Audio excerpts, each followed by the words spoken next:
Þetta staðan orðin erfið eftir þetta tap. Já, hún það. Baki upp í vegg eins og þið segja, en alltaf sem möguleiki og það bara einn leikur í einu og þetta alltaf handboltaleikur, þannig að það bara gera svo upp í næsta leik. Já, en þetta svona var náttúrulega allt annað að sjá til ykkur í dag, svo það við því miður ekki duga til.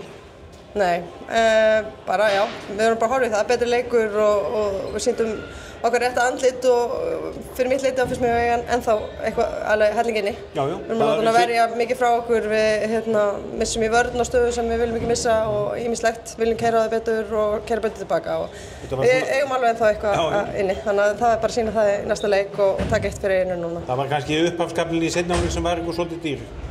Já, það var dýr, en bara karakter í okkur að koma tilbaka og í rauninni, já, bara ekki ferið í að ná með skort í öfnu, framlengingu. En því miður.